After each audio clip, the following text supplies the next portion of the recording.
Hi, Una Lappin here.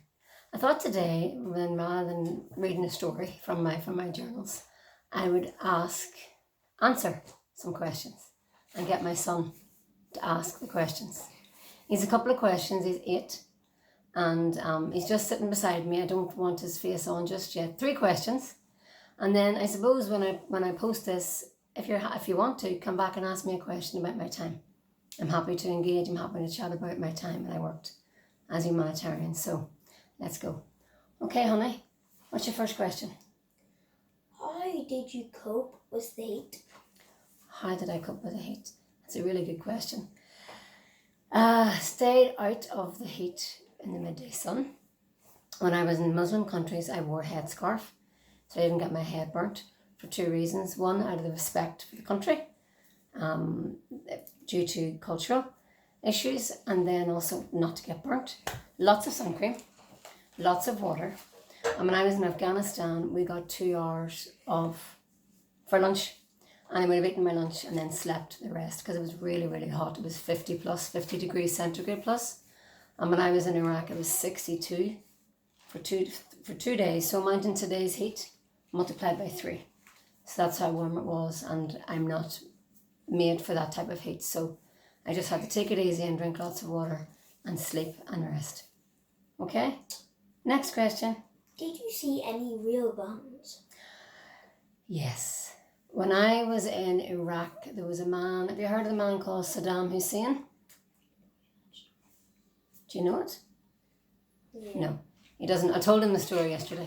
And he was the leader in Iraq. And basically, he was thrown out of his seat.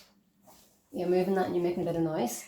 He was thrown out of his seat, and as a result, then a war broke out in Iraq. And when I was there, I was in a month after Saddam Hussein fell, and I was in with a lot of military. I was there as a humanitarian, but I was there with a lot of military, and I would have had security updates every morning, and I would have had to go into the US base and walk past soldiers, male and female, with massive, massive, big guns. I was in Iraq twice, and the second time I was in with an organisation who was armed. The other times they weren't armed, and there was one night there was a lot of gunfire in southern Iraq, and the security guards ran up the stairs past me, and they ran up the stairs carrying their AK-47s, which is like the height of me. It was quite scary because I'd never been that close to a real gun before. So yes, I have seen real guns and real tanks. Have you any more questions, darling? Did you have any fun? Yes, I had a lot of fun. I learnt lots of new things. I did lots of running, I did some partying, I did some art, I did some learning new languages. I learned a little bit of Arabic, a little bit of Dari when I was in Afghanistan. And every Thursday night, because Friday in Afghanistan was the day off, you got 1 day off a week. And Thursday night was our night to go out, and we would have gone to parties, not crazy parties, but parties to kind of let off steam. And I would have had lots of fun with my Afghan sisters and my Afghan brothers and Iraqi brothers and sisters. And when I was in the continent of Africa, Niger and Ethiopia, Angola, South Sudan and DR Congo, I had lots of fun with the survey teams that I work with. So yes, I had a lot of fun.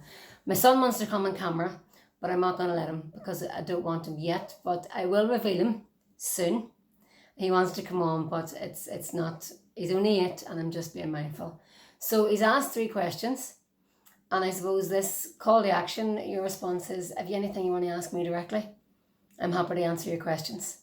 I worked and lived as humanitarian for 5 years on 2 continents, Asia and Africa. And I'm putting together my book. My other uploads that you've seen on YouTube, one was a story of me arriving into Pakistan. So I'm starting to put stories like that. But I thought today, to keep it new, and my son kept asking me questions, I thought I'd record it. So hope you enjoyed it, and all the best. Bye.